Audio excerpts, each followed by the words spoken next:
Assalamu alaikum wa rahmatullahi wa barakatuh. Wa alaikum assalam wa rahmatullahi wa barakatuh. Sheikh, recently in a video, you were asked about the permissibility of eating at McDonald's or Burger King in the West.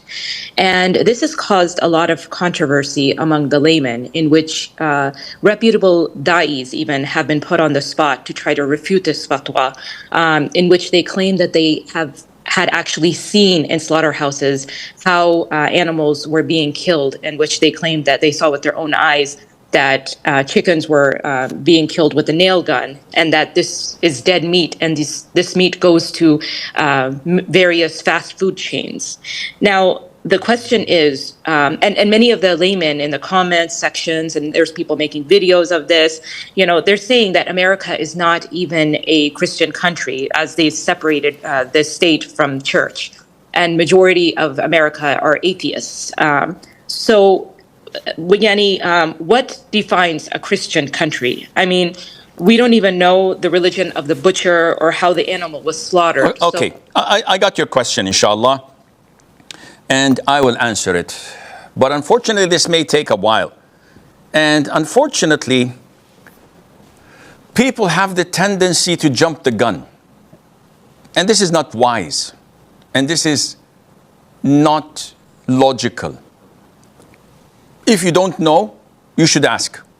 Well, this goes the same with you, Sheikh. If you did not know, you should also ask. Okay, I agree. So let us look at the meat of animals that we're allowed to eat. Now, we're not talking about pork, because this is known to all that is haram. We're not talking about dogs or lions and the likes, because we know this is. We're talking about the normal beef, mutton, and buffaloes and camels and the likes. How can we eat such meat? One, it has to be slaughtered. Two, the slaughterer, the butcher, has to be either a Muslim or someone who's a Jew or a Christian. Only these three denominations, nothing else. Three, we have to make sure that, or at least we have to not know whether the name of other than Allah was mentioned or not. So if we look at these conditions, we will find that, number one, Allah Azza wa Jal mentioned in the Quran, in ayah number 5, Surah Al-Ma'idah, chapter number 5, that today at-tayyibat were made halal for you, and the meat that was slaughtered by the people of the book. As Ibn Abbas, may Allah be pleased with him, and his father gave the tafsir of وَطَعَامُ أَهْلُ الْكِتَابِ حِلٌّ لَكُمْ. So we know that whatever meat that is slaughtered by the people of the book is halal for us to consume. Another verse says, do not eat from what the name of Allah was not mentioned over. So people say, we don't know if the name of Allah was mentioned over this slaughtering or not. No problem. There's an authentic hadith in the Sahih where the Prophet ﷺ was asked by a group of his companions, there are people who send us meat and we don't know whether they mention the name of Allah or not. A clear hadith. We don't know. The Prophet said, ﷺ, you mention the name of Allah, meaning before you eat, you say Bismillah, and eat. The Prophet did not ask them to go and check. That would have been the easiest thing to do. You don't know they mentioned the name of Allah? Ask them. No, the Prophet did not ask them to ask. So this is the name of Allah Azza wa Jal. Now, when Allah tells us that the meat which was slaughtered by the people of the book, the Prophet did not ask them to investigate, did you slaughter or not? Some would say, we don't have to ask, Sheikh, this is the default. People of the book, the meat they eat, it should be slaughtered. Whether they slaughtered it or not, we don't have to ask. And this is what Sheikh Ibn Uthaymeen stated. May Allah have mercy on his soul. Either we know that surely this was not slaughtered and it was killed through other means of slaughtering, other than slaughtering, such as, if we know that a country like Belgium, for example, they have a regulation that no slaughterhouse can slaughter.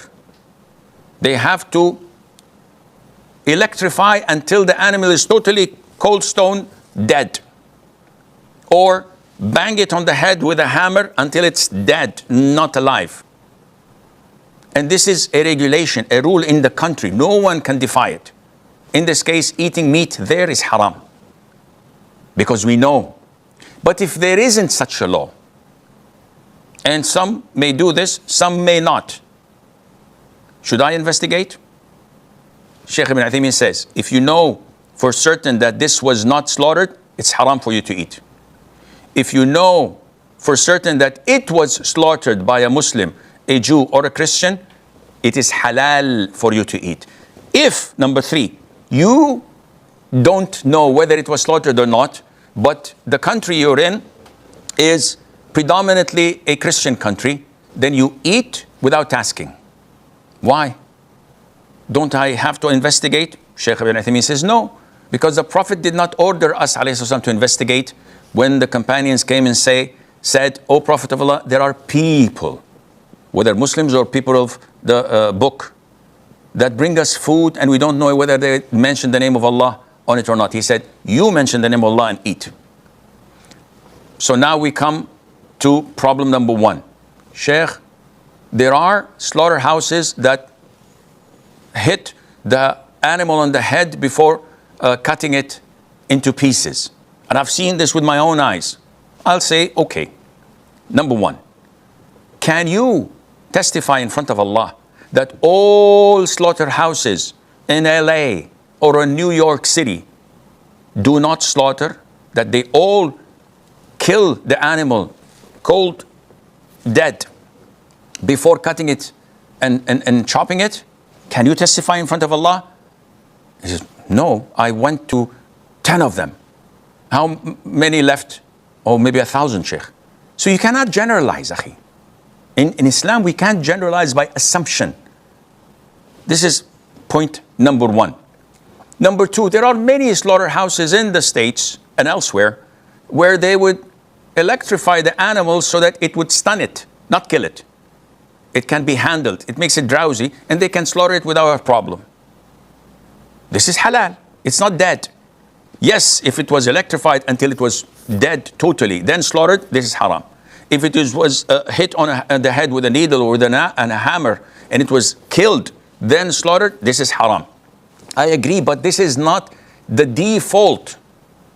The default is whatever Christians come and present us with is halal, until proven otherwise.